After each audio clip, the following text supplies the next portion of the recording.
warm welcome to everybody. We would like to wish everyone a good morning, a good afternoon, or good evening, depending on where you are in the world. My name is Samantha from Safeopedia, and here at Safeopedia, our mission is to support the EH&S professionals, operational folks, and any safety-minded individuals with free safety information, tools, and education.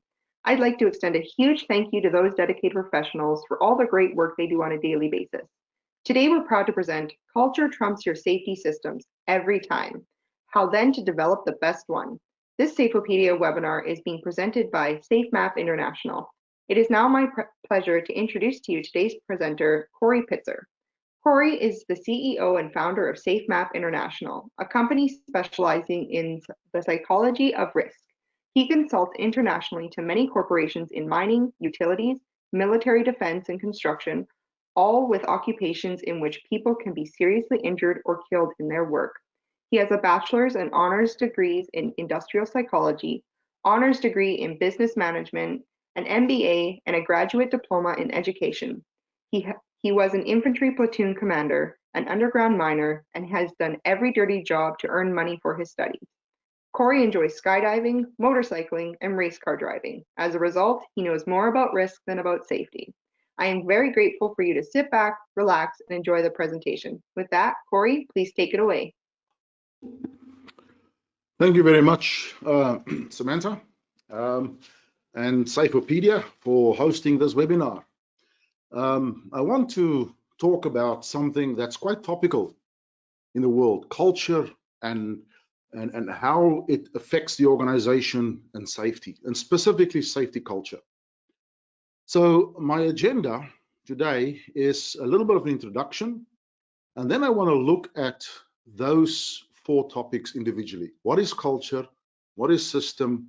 How is trumping happening? And what does every time mean? And then I'd like to show a little bit about a change process. What do you change? Do you change culture in the organization, or do you change something else? Now, I know there's a couple of people on the webinar that has been through my previous courses, and they are used to my introduction. I use this introduction specifically at every conference, at every webinar, because I don't want this to be an academic discussion. I want to have a discussion about the real world, culture in the real world. And what I'm talking to you about, we've developed out of real world safety. So it's not an academic discussion. It is not a consultant talking to you, although I am a consultant. This is the real world stuff. Now, my life started in South Africa. Some of you may have picked up that I've got a little bit of an accent, although I live in Vancouver now. And I trained as a psychologist in South Africa.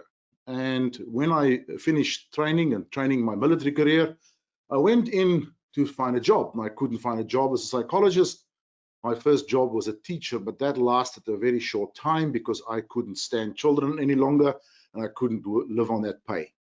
So I found a job as a human resource manager on a mine. Now, this mine was notoriously led by a guy who hated HR, but he had to accept it. It was the new thing.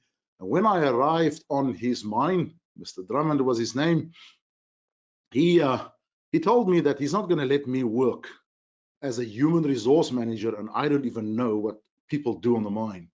And he told me to get underground and start mining and get that training first. So I went underground on this mine on my first day, and this is the shaft that goes deep underground. It's a platinum mine, and this is what it looks like when you go into those elevators or skips as you shoot down this shaft at 45 miles an hour in this cage. You have to get 6 meters per second. There's 3 shafts. You're going down the first shaft, then we're going to go a long ways, then down the second, and then down the third.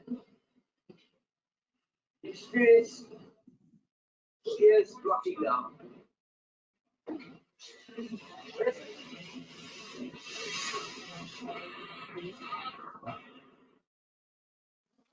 So this is how we go underground. You go down for 1,000 meters in this elevator, then you walk down to another shaft, you go down another 1,000 meters or 3,000 feet. Some of the mines in South Africa goes down up to 3,000 meters down.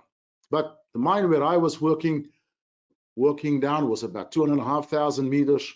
And you walk through this long tunnel, sometimes 1, 2, 3 miles before you get to your workplace. And that is the stope where you work. I was quite confronted by this pitch dark. As you go into this workplace, it is 1 meter or 3.5 feet high. The rock temperatures were 70 degrees Celsius, 40 degrees Celsius air temperature. And above my head was 2,500 meters of rock, 8,000 feet. My first day, I was nearly killed by this material car, nearly derailing while I was strapped against the sidewall as I was walking up this tunnel. I walked over this so-called ore pass, grizzly, and I didn't even realize I was walking over it. When I looked in, hundreds of feet deep.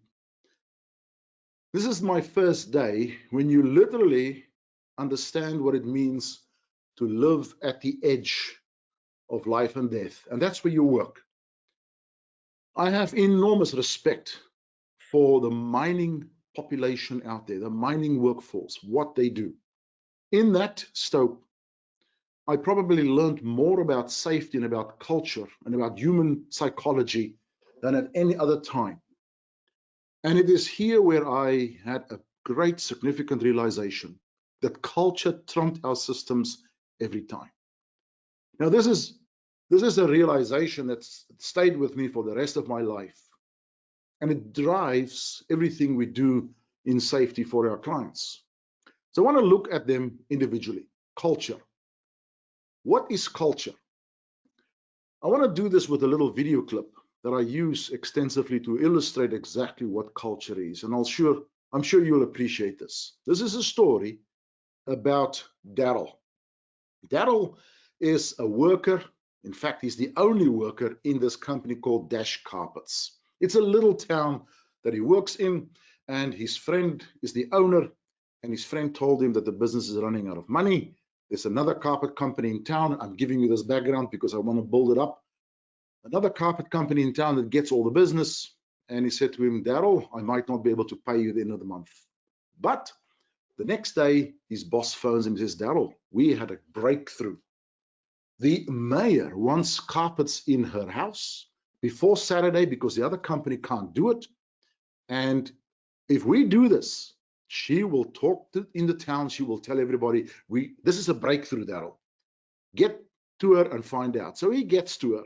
And she says to him, Daryl, we have a party on Saturday night. This is Wednesday. You must be finished by 5 o'clock. You must be, because the party starts for our little princess, the little girl there. So Daryl understands. He gets the information from what she wants, and he starts working. This is Saturday morning. And before he starts working, he follows through on the company systems. And the system says, you do a job safety analysis, you do make sure you got the right PPE on, you do a field level risk assessment. He ticks all the boxes.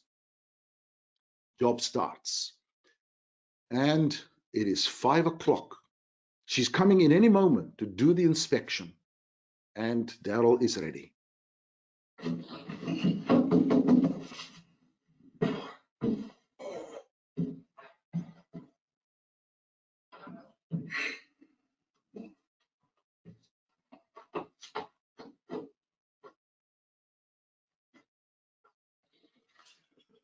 And here's the problem.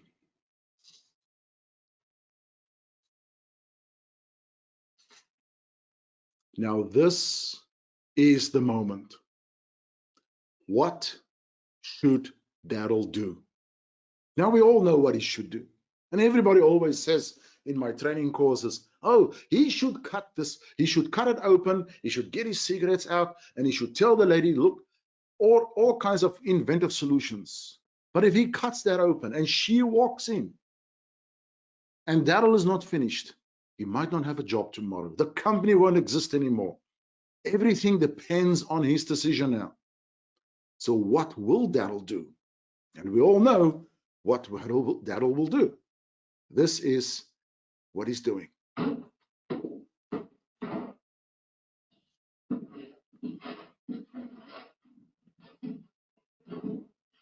Now look how happy she This is. looks great. This must be yours. I found it on the kitchen table. Thanks. Mommy, have you seen my hamster? Well, isn't he asleep in his cage? Have you seen my hamster then? No. Tony, go upstairs and look thoroughly. Are you sure? Probably behind the bed like we found him last time. Okay.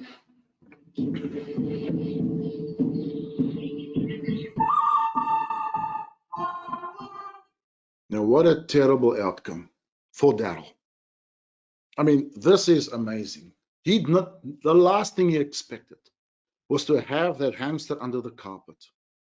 And this was the moment when he turned around and he had to fix the situation up, the moment culture came alive.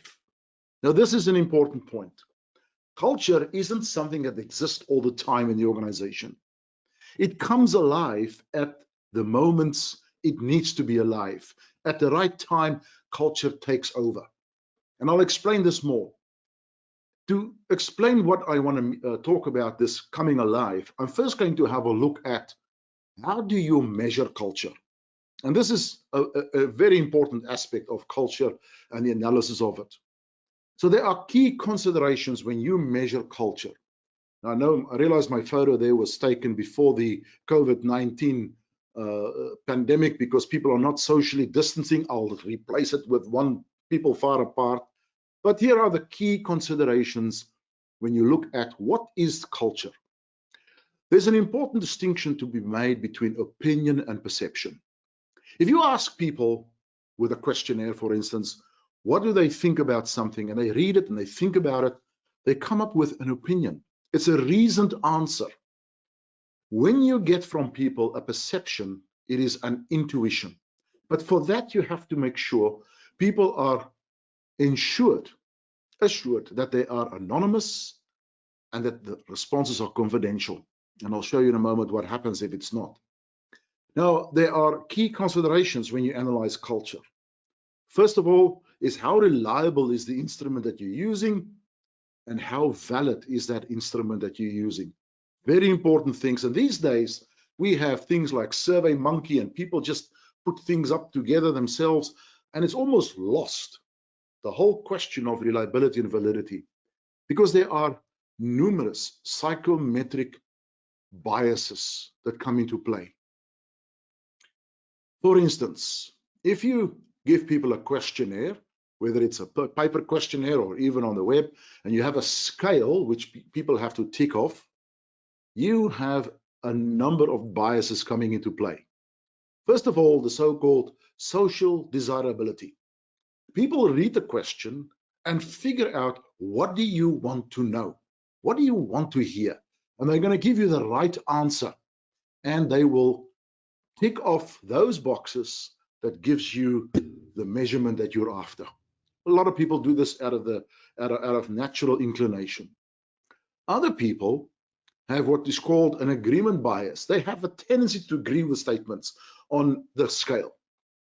You also have what is called extreme responding. People disagree. Some people just disagree naturally. A lot of people stay in the middle and they don't commit either way, and that's the easiest way to respond this.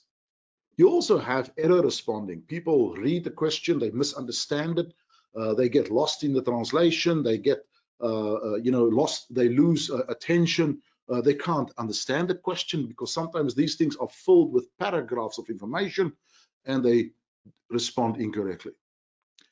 Now, we've developed a technology and we've been using this for many years now, and it's based using audience response keypads linked to a very advanced piece of software that's been developed that links and talks to the keypads.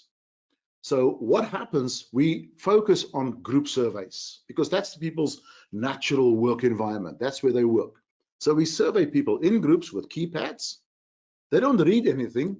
They simply listen to statements made by a facilitator and they press the button on the statements they agree with, any button. In this way, this electronic responses is transferred completely anonymous. No one knows who's got what button in their hands. And most importantly, There is no time to think about the response. This is an intuitive response. And this is the closest we can get to what goes on in Daryl's mind at that moment. We don't want him to have a reasoned thinking about what culture is in his organization or questions. We want him to get the first response out, because that first response is what he's using right now to make the next decision. This methodology is a true measurement of perception, and it eliminates most of these biases. And there's also no requirement for literacy. And it's an instrument that we've developed over many years now. The reliability is at extremely high levels, and the levels of validity. There's various types of validity, construct, content, and criterion. I won't go into that. That's all academical. Most important one is criterion validity. Is a culture analysis able to predict? What will it predict?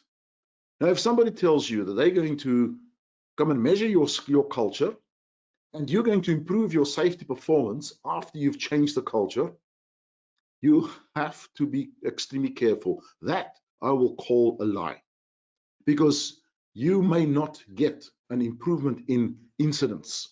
You may get a deterioration because people may actually start to report more.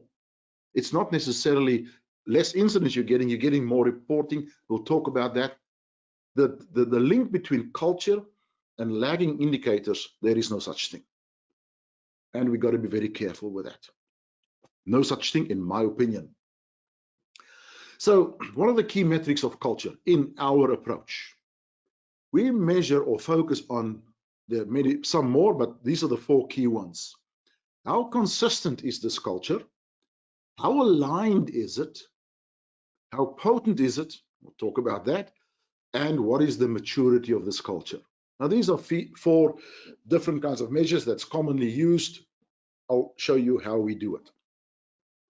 We have a database, a very substantial database that we've been measuring over many years now, but we keep it current. Maybe the last 10 years of data in this database is over 300 companies, almost 500,000 people participated. And from this database, we've identified top companies, top quartile companies, and industry average companies. So we have a mining industry average, we have a utility industry average, etc. And we can compare companies against that. So when we do the measurement of consistency, what is consistency? Well, first of all, this is our model. Our model contains 46 factors, and the factors are arranged in 7 scales. Organization scale, perceptions of the company, perceptions of leaders, perceptions of processes, of risk influences, a bit of a mixed bag that I call attitude scale, perceptions of people of the rules in the organization, and how they see the execution of tasks around them. So each of these factors has a positive and a negative statement associated with it. And these are randomly arranged in our software, and people don't know what comes next. They just hear a statement and they answer by pressing a button or not, hiding the buttons even so that people don't know who's pressing on what question. So here's, for instance, what we find. So let's look at manager credibility. Let's say our statement says we trust the managers in this company, and we would collect, our software would collect in this company, the operators, 42% said yes, they trust them, 52% supervisors, etc. So this is our positive responses. Then at another time in the questionnaire, we would throw out the question, the managers in this company cannot be trusted. And then we record who responds to that one. And let's say the responses are 36% of the operator says no, etc. So what does this mean? Well, we subtract the negative from the positive, and we arrive at what we call the net positive or the net negative result. Now you can clearly see the red lines at the top there. That's our top company benchmark. It can be the industry benchmark, the average, or whatever benchmark you want to use. But in this case, it's the top companies. And you can see that this company, the operators, everybody responds significantly lower. And we subtract that from the top company level, and you can see here is a much less positive group. compared to top companies or whatever benchmark. So in this way, we can actually arrange all 46 factors, and in each factor we can show the extent to which the company is over or under the response of the benchmark. And this gives you an idea. You can clearly see here in this area here, there's a cluster of issues that needs to be looked at and changed in the organization. So consistency is the strength in the organization. It's either highly consistent or low. We also look at alignment, and we look at patterns in the responses of the various groups. And if they go different directions, it's obviously of a concern. Let me show you an example. The operators in this organization, this is their net positive response to the 46 factors. Let's say they've responded in this way, up and down on some of the factors, lower, higher, etc. The supervisors responded at that level, fairly similar to what the operators did. And when you look at the managers, they're all over the place. When the operators go up, they go down, etc. So we do a correlation analysis. We square that to get to the coefficient of determination, basically a percentage expression of the alignment between levels. And those are the levels in which we can look at whether it's weak, moderate, significant, or extensive. So here's the example I just showed you. Now you can see there that the correlation or the percentage alignment between directors and managers and operators is only 27%. And if you look at the top company levels, that same alignment is 65%. So there's clearly a breakdown of alignment between these two levels in the organization. The overall alignment in a top company example is 81% similarity between levels. In this company is 64%, so there's a significant lower level of alignment. And that's a factor. So what we ideally would like in an organization is that kind of alignment. Let's look at potency. Now, there's a number of culture types that have been identified by James Reason. And we also use the work of Sidney Dekker, Peter Senge, Elliot Jacques in this to come to an analysis of these types of culture. And I call this potency because these are key points in culture. Starting off, if you have a trusting culture, it will lead to a culture. If people trust management, management trusts workers, it is likely to lead to a culture that is caring. If that exists in an organization, the organization's culture can be described or might be described as informed.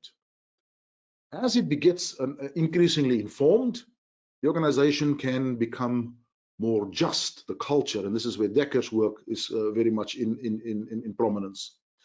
A just culture is going to give the base, the foundation for a culture that's reporting, willingness to report. If there's a willingness to report, it becomes a learning culture. And if it's a learning culture, it will become a flexible culture. And all of these contribute in a cyclical way towards trust in the organization. Now, I've gone through this very quickly, and it's almost simplistic. It's not that simple. But basically, these factors can be measured, and they are extracted out of our model, and we use certain factors out of our model to measure these various types of culture. And we can express it then for an organization like this. And they can see, for instance, in this case, that the black outer ring is the top company level. The orange is this company, ABC company. And you can see that on just culture, there's a significant deterioration of perceptions. And that is likely to push the reporting culture also towards the more negative. An example of how we can actually get a grasp on these potencies in the organization. Now, let me have a look at culture trumps your systems every time. Let's look at systems. Now, often we look at organizations in quite linear ways like this. This is upstream in the organization: values, beliefs, trust, symbols, care, vision. And quite often, this is what people regard as the culture. I'll show you in a moment what I would define as culture in terms of this. This will have an influence upstream in the organization. It'll have an influence on the way we set goals, how we plan, how we measure people's performance, how we provide incentives. It'll be driven by the type of values and beliefs we hold in the organization. This will in turn influence how we train people, how we measure, how we supervise, how we discipline, etc. And this will influence in a linear way the procedures in the organization, the behaviors of people, and how pressures are handled. And then this will, in a normal situation, contribute to control, output, and results. On a rare occasion, we have injuries where this fails, where something fails. And when we do action analysis, we go back into the organization, we look at these factors. Where did it fail? Now, I know, again, this is an oversimplified process here. Our culture model, and I don't like to call it a culture model, it's rather a perception model, is laid over these various systems and processes in the organization. And it is the perceptions of people of those factors in the organization. And that's why we have 46. Now, these are not static things. They shift and change in the organization. Over time, they become more negative, and they start to become more positive, or they shift and change. Events happen, and this is what I call a ebb and flow model. Things gradually shift in the organization. People's perceptions of these start to shift in different ways. Now, the ebb factors is what I call destructive, more negative, and the flow factors are what I call more positive. And this is actually what we measure in the end. Now, if you have a look at, for instance, discipline, just one of the factors in this, you have a beautiful disciplinary system. You've got it looked at by the best in HR. They've got fairness built into it. They have lovely flow charts, tick boxes for people to tick off how they treat people in incidents, etc. It's great, but it may not be that great in the eyes of people. Here's an example. If we throw this question to people: when you break a safety rule, you are treated fairly. Responses come out. People are often treated unfairly for making mistakes. And then that looks up. And when you do the net positive result, you see that the organization is extremely more negative. And if you have this question: the investigation process after an incident is free of blame. Well, investigations after an incident is used to blame people, and that's the response. And that's the net positive or net negative, and that's the distance from top companies. Then your system is trumped by the perceptions of people in the organization. The fourth factor is something I'll come back to, and it's called maturity. And I'll come back to this one because this is quite an interesting area and quite a complex area. What does it mean to trump? Well, it's very simple. We've seen it. When Daryl stepped on that box of cigarettes in his mind, he was trumping. It was culture was trumping systems. There he goes. Now, a very important thing happens now. After he's done this, she walks in. This looks great. This is extremely powerful because this is the ethos of Daryl's company. They must get the customer to say, this looks great. And he's done everything the ethos in that culture said he must do. But now Daryl has a problem. There is the red spot on the carpet. That's the hamster crushed to death, if I have to put it in most extreme terms. The question now is, what should Daryl do now? Now, think about this very clearly. We're all going to say, well, Daryl should call in the lady and the little girl, sit them down and say, look, a terrible mistake happened. I've stepped on your hamster. That's your hamster down there. He's dead. What's going to happen? This little girl will be traumatized for the rest of her life. Her mother will be freaking out. Daryl will be chased out of town the next day. You know Daryl can't do this. You know what Daryl will do. Daryl will now cut out that piece of carpet and replace it with a new piece of carpet, and no one will know. Daryl will go into, and humans have got this range of behaviors we can engage in. Now, Daryl will avoid, he'll exploit, he'll manipulate, and he'll optimize to the best of his ability. Now, I've never made it clear in my mind what is the best thing for Daryl to do. I know there's a right thing, but can you imagine the impact on this little girl? Now, this is important. In your organization, you have Daryls every day. You have hamsters everywhere, and people fix things up in order to support your ethos, your goals, your culture. And this is where we have to be so careful how we drive this into the organization. Does it happen every time? Well, let's have a look at the next question, and I'll come back to this. Can culture predict safety performance?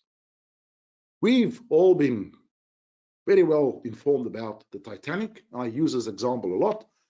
When this is the ship they believed was unsinkable, and of course we all know the ship sank and almost 2,000 people killed. Now I use this, and there's papers that I've published in this regard and other videos about the catastrophic failures of near zero organizations. Bhopal, India. This was Union Carbide. Union Carbide was a leading chemical company at the time. It's part of Dow Chemicals today. It was the DuPont of the time in terms of safety and precision and good management. And then this disaster happened to them. Unthinkable. Piper Alpha, 167 men killed 6 months after they've won a safety competition in the North Sea. Texas Refinery, if you read the Baker report, you'll see they were benchmarked against. They were a leading organization in the industry at the time. Deepwater Horizon, Transocean, the same thing. Highly committed to safety, 11 people killed. DuPont claimed to be the safest company in the world, had a disaster on one of their sites. Now here is an example that I personally had experience of. North Parkes mine in Australia. And they won the Minix Award, and I was on the panel this year, or they got a high commendation from the Minix organization. It was a prestigious award to win. And 6 months, probably maybe a year before that, we've measured the culture in mining companies in Australia. And they were part of this 42 mines, and they were third most positive company in the country. And yet, 24 November 1999, 4 people killed in a wind blast. Now, if you look at these organizations, there are numbers of them in which more than 6,000 people died. Exemplary performance. Now, here is something that is truly boggling, and this is such powerful information. This is, and I won't name the industry because I haven't got permission to do this, but you have there the DART rate of companies, and this is a data over 12 years that I'm talking about. The DART rate, or the reportable injury rate, is ranged in from the top companies under 0.5 on the left and the worst companies on the right. You would expect in normal safety management theory that the fatal accidents would happen with the bad companies, the companies that don't perform well in safety. Now, when you look at what happens,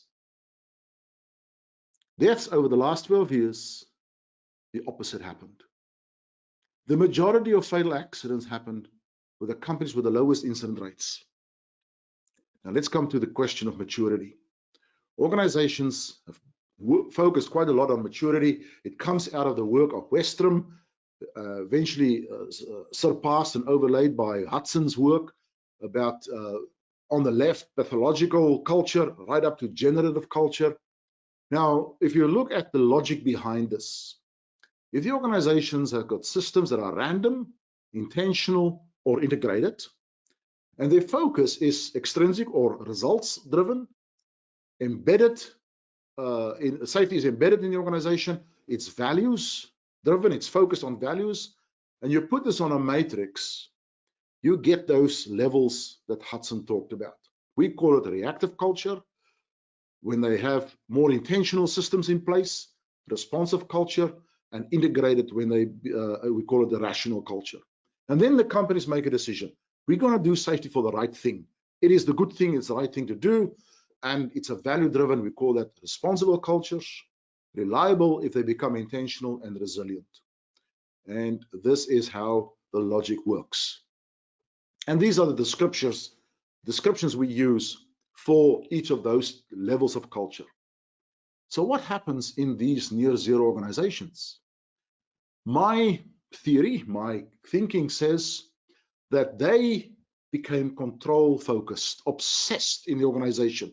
In safety, we have got to be the best, and they drive safety extremely hard. And I call this near zero safety.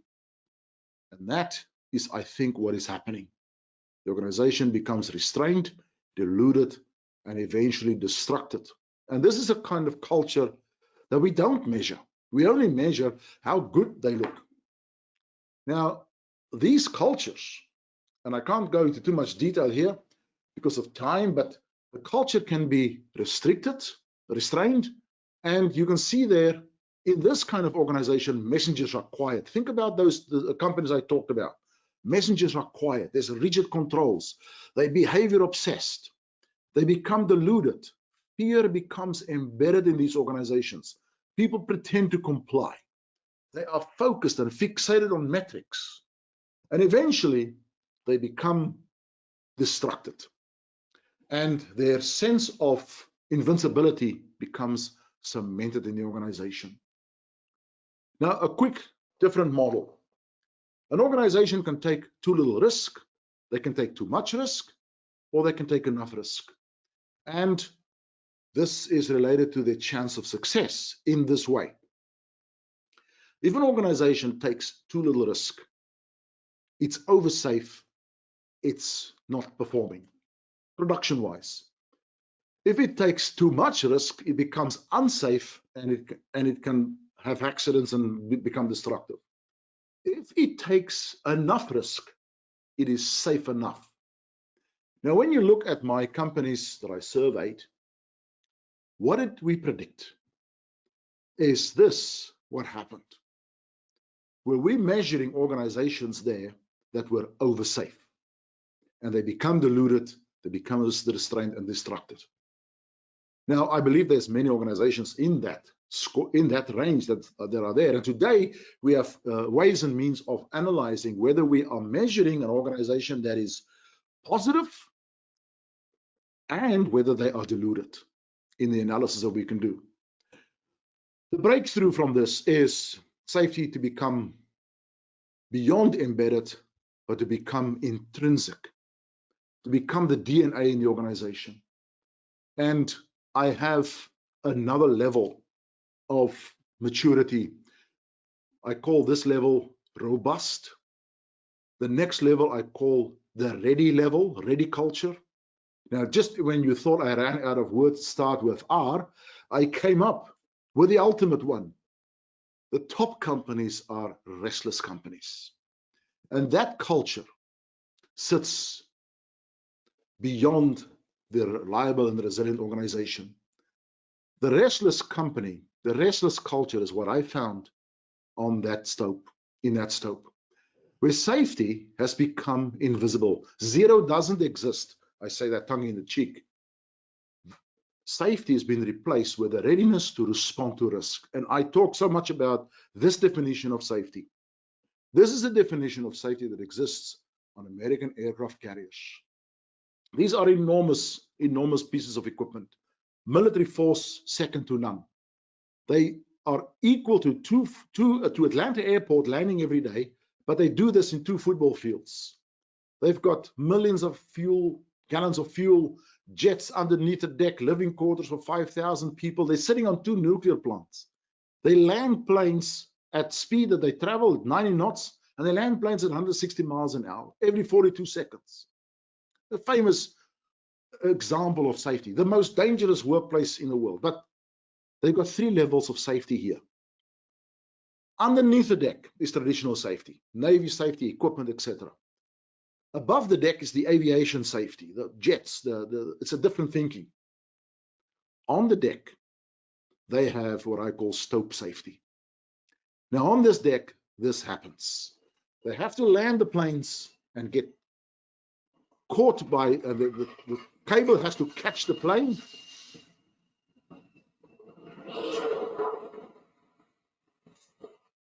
At the same time, they take off on the other side with other jets.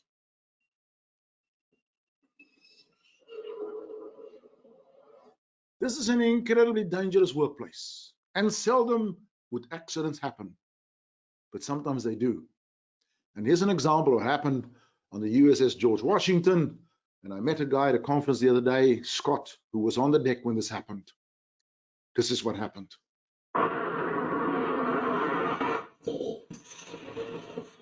As this single-seat FA-18 Hornet tracks, the arresting cable stretches to the breaking point. When it breaks, the plane quickly disappears over the side and into the wall. Training saves the pilot, who ejects immediately. This yellow shirt miraculously jumps the cable as it whips under him, not once, but twice.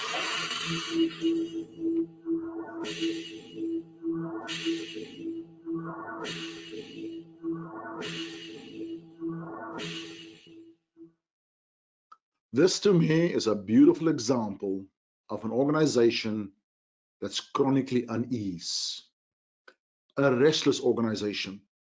And I'm busy with research right at this moment to develop a tool to measure the restlessness of an organization. And quickly, these are the factors that we build into this. These organizations have high levels of risk transparency. People talk openly about risks. They have the widest focus on fatal risks. They distrust their risk system. Their trends in failure rates are reportable injury rates are going up because there's transparency. Serious rates are coming down. Serious injury rates are coming down. This response to risk is on innovation. The workers fearlessly challenge thinking in the organization, and success and failures are driven upstream, managed upstream in the organization. This is a restless organization. Now,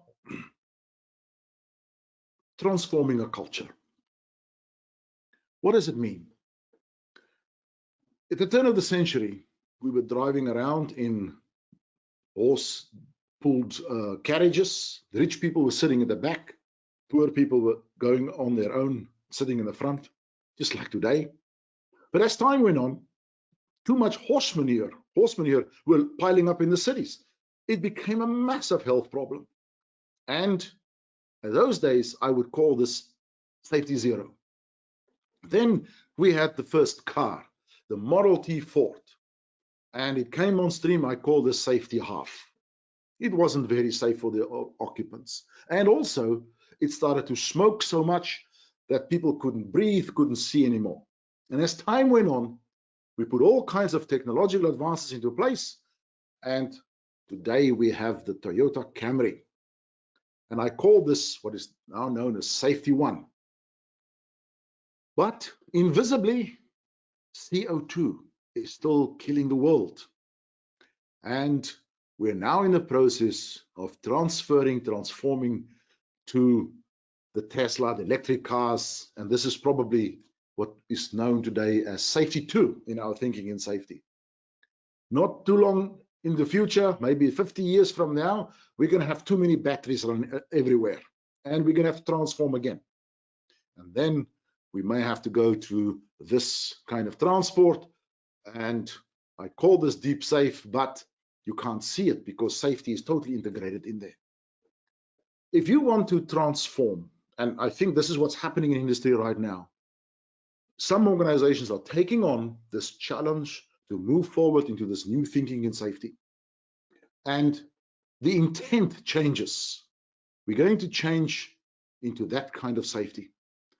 To make that happen, we have to change the intent, and then we have to set the values in place for that. It's a different set of values in the organization.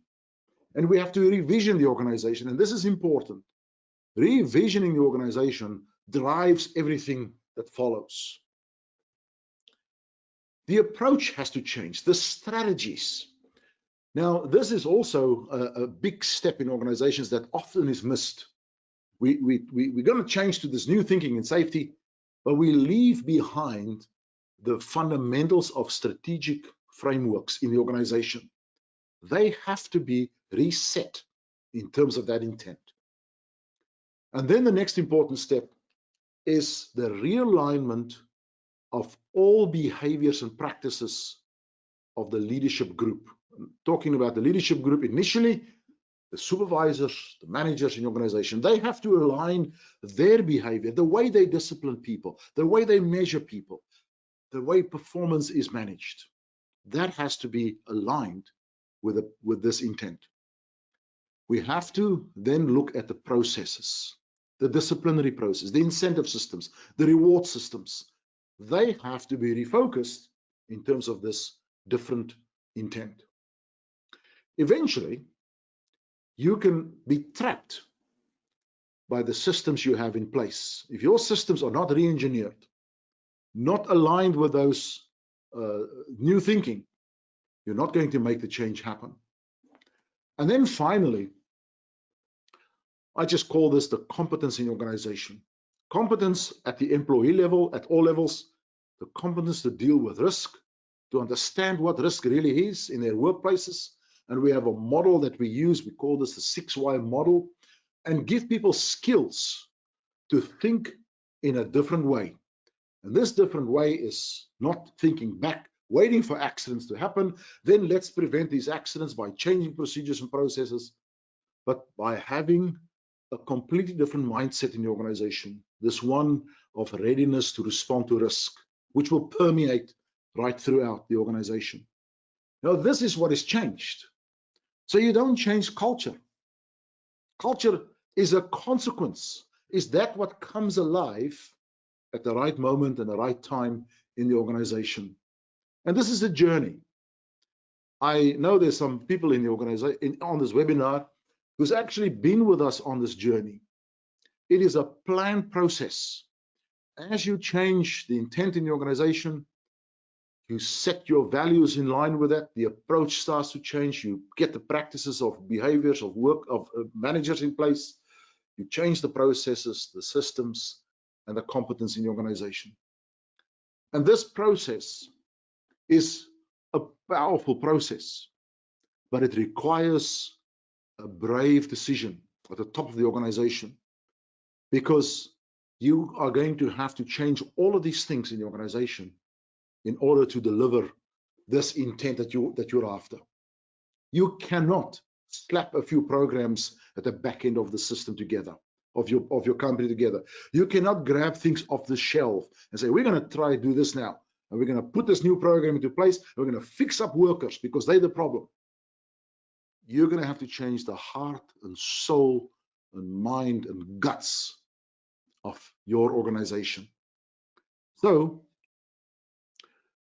if culture trumps your system every time, I would strongly suggest that you make sure it is what you intended from the first point on.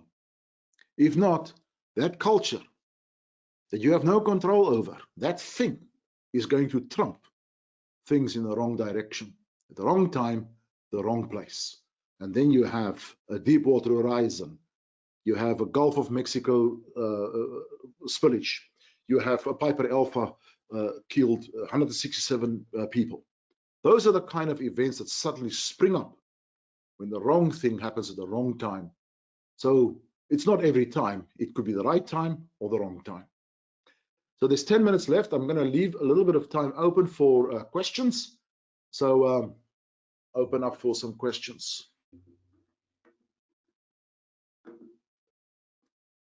Perfect. Yeah, we have a few questions coming in here. First, James wants to know, can the reverse be true? Can your systems trump your culture? Yes. Actually, it comes back to that last slide I just showed. And I see this quite often.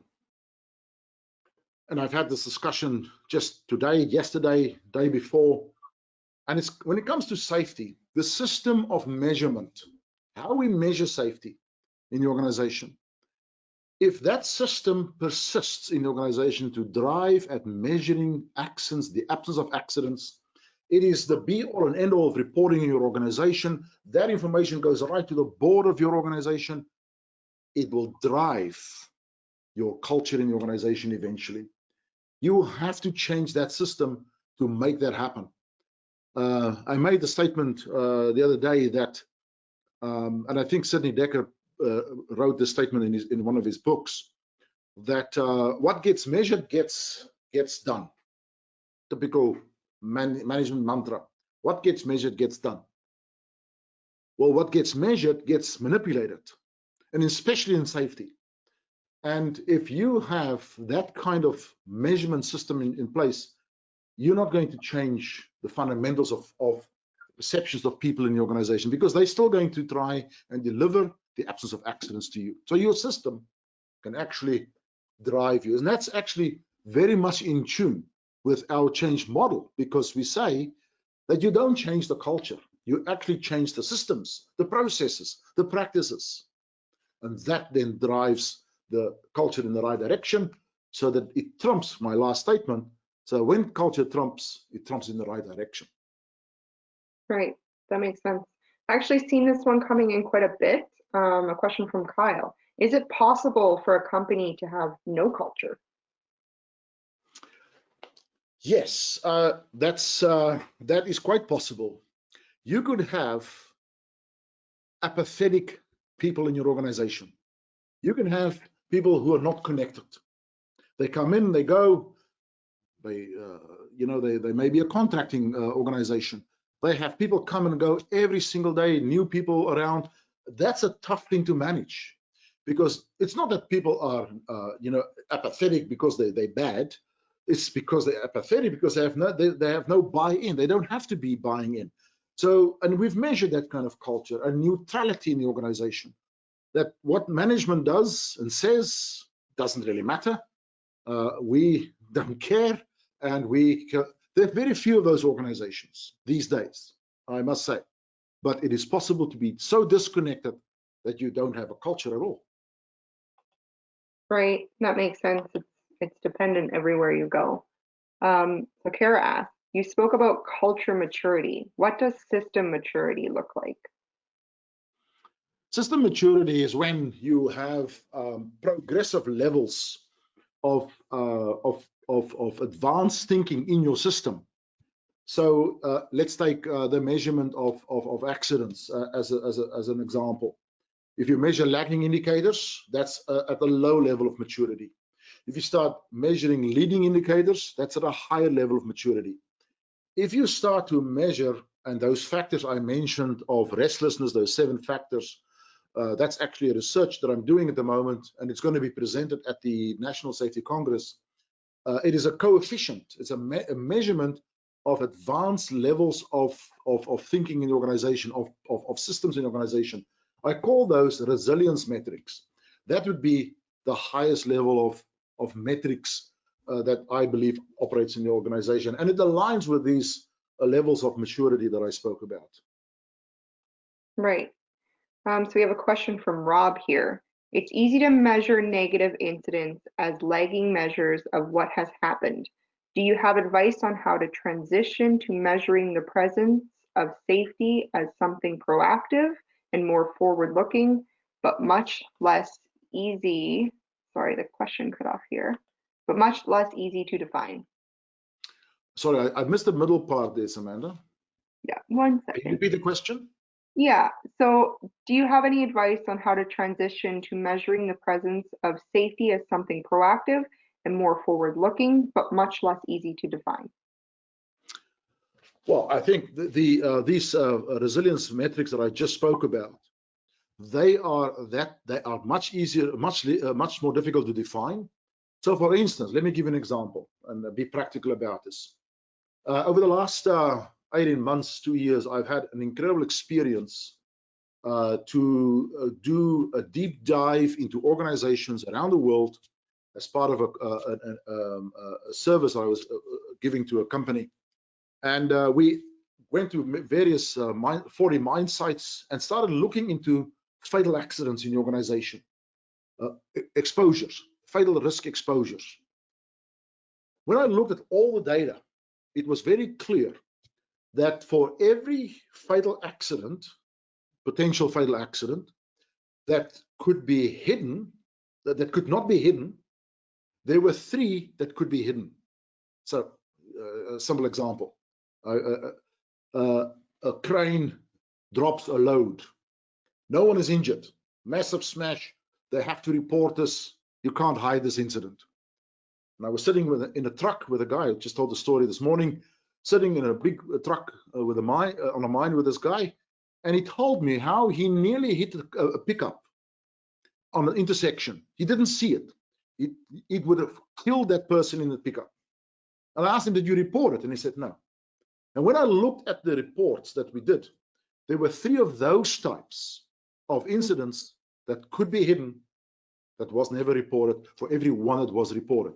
So that's an example of, if you don't have that ratio in your organization, you are not in the forefront of making a progressive, thinking about the next risk in the organization happening. So Wow. that's that. That's certainly scary and something to think about. So we have another question coming in from Chigozi, and I apologize if I'm pronouncing your name wrong. In a situation where you had a working system and a sudden change in leadership, the culture changes because of the leadership. How can one reverse this to get the system working again?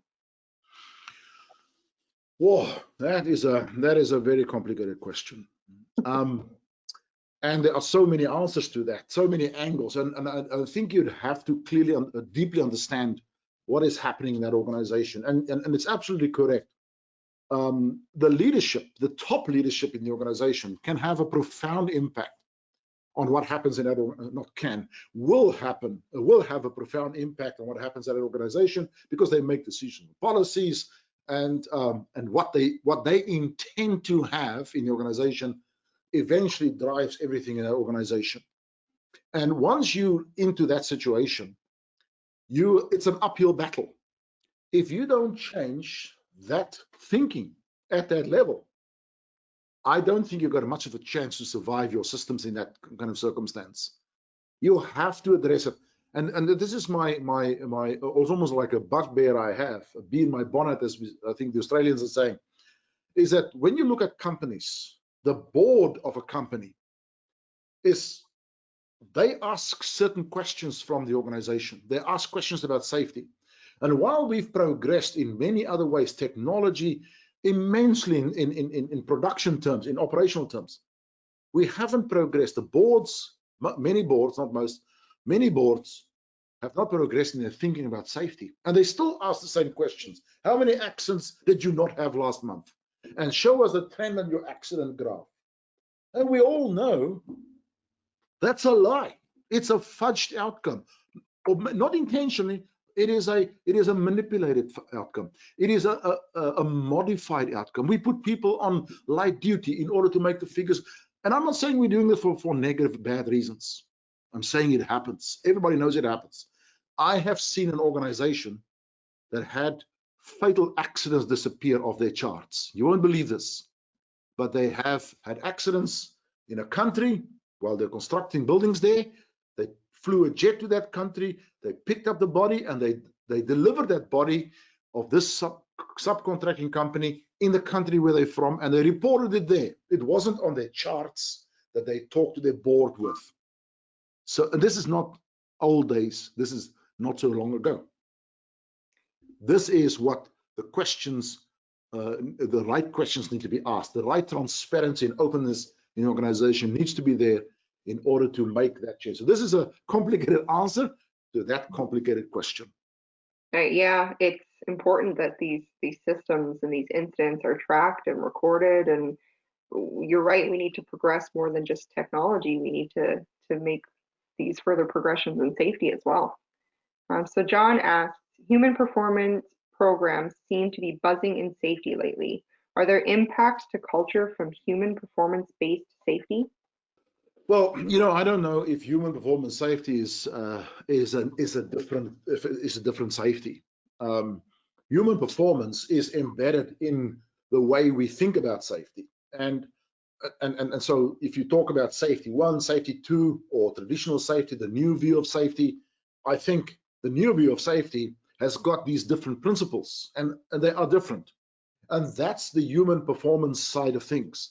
They are embedded in the new thinking in safety. That's the Tesla that I just spoke about, and we are in that field where we support organizations to transform to that kind of thinking.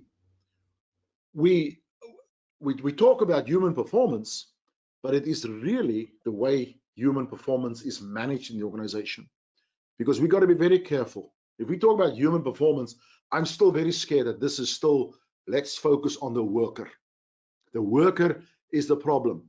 Humans respond to systems that are around them. Humans respond to supervision, leadership that are around them. So I'm very careful about the term human performance. I don't like it very much because it may have the wrong connotations when people think about, oh, we're going to get human performance in place, we're going to fix these workers up. I think that's wrong. I want to give you the opportunity now to say a thank you to the audience and any final parting words you had for everybody. Well, I really enjoyed this, and I don't know who you are. Hopefully we can. I know there's some people from Namibia on at the moment. Hi to all my colleagues and friends there, and there's people from Europe everywhere. I think this is a kind of a process that I'd like to continue with. I'm going to do a lot more of these webinars, so I welcome you back when you have a chance in future, and we'll do it at this time, so you can easily come in if you can. And we're going to have a lot more of these done with Safeopedia. So Safeopedia, thank you very much, very professionally done. And I hope to talk to people in the future more again. Thank you. Thank you, Corey, and thank you to the audience. We want to thank everybody for attending today on behalf of Safeopedia. So thanks, take care, and stay safe.